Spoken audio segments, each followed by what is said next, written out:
पाकिस्तान आम चुनाव को 1 महीना होने को है और अभी तक पाकिस्तान की नई सरकार का गठन नहीं हुआ। इस बीच राजनीतिक उठापटक के दौर से गुजर रहे पाकिस्तान पर एक और तलवार लटक गई है। चुनाव में हुई धांधली की जांच पर जोर देते हुए अमेरिकी सांसदों के एक ग्रुप ने राष्ट्रपति जो बाइडेन और विदेश मंत्री एंटनी ब्लिंकन को पत्र लिखकर उनसे आग्रह किया है कि वो पाकिस्तान की नई सरकार को तब तक मान्यता ना दें जब तक चुनावों में हुई धोखाधड़ी की जांच पूरी ना हो जाए। आखिर जो बाइडेन को लिखे इस पत्र के पाकिस्तान के लिए क्या मायने हैं, चलिए समझने की कोशिश करते हैं। नमस्कार, मेरा नाम है मेघना सचदेवा। आप मुझे देख रहे हैं लोकमत हिंदी पर।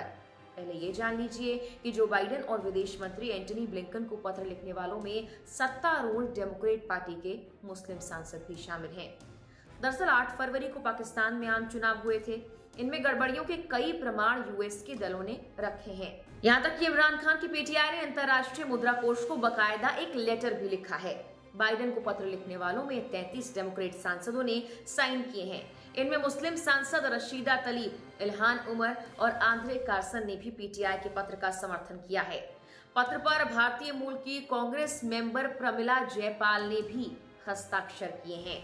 अमेरिकी सांसदों के इस समूह ने कहा कि हमारा आग्रह है कि इस्लामाबाद की नई सरकार को मान्यता देने से पहले पारदर्शी और भरोसेमंद जांच का इंतजार करें।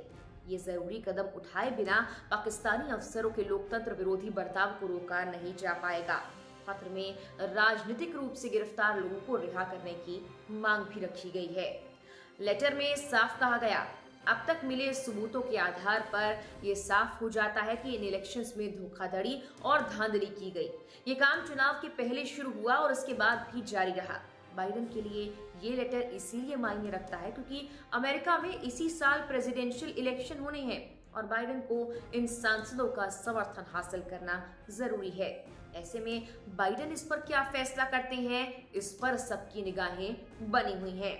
वहीं राजनीतिक अस्थिरता से गुजर रहे पाकिस्तान में सरकार गठन को लेकर ही पार्टियों के बीच सहमति नहीं बन पा रही थी।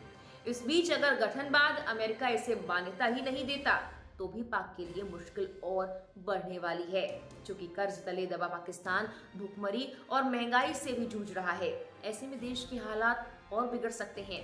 8 फरवरी को हुए आम चुनावों से जनता को उम्मीद थी कि देश के हालात कुछ ठीक होंगे, लेकिन नई सरकार के गठन होने से पाकिस्तान के लिए अब चुनौती बढ़ गई है। पाकिस्तान चुनाव के नतीजों की बात करें तो 266 सदस्यीय नेशनल असेंबली के लिए 90 से ज्यादा सीटों पर पीटीआई समर्थित निर्दलीय उम्मीदवार जीते, जबकि पीएमएलएन के 75 और पीपीपी के 54 सांसदों ने जीत हासिल की थी। चुनाव में धांधली के आरोप मतदान वाले दिन से ही लगते आए हैं। रावलपिंडी के पूर्व कमिश्नर लियाकत अली चट्टा ने 16 फरवरी को पाकिस्तान चुनाव में धांधली के आरोप लगाए थे। इसके साथ ही चुनाव में जीत हासिल करने वाले कई पीटीआई समर्थकों ने भी चुनाव में गड़बड़ी के आरोप लगाए थे और ये आरोप लगाने का सिलसिला अब तक जारी है। फिलहाल के लिए इस वीडियो में इतना ही। नमस्कार।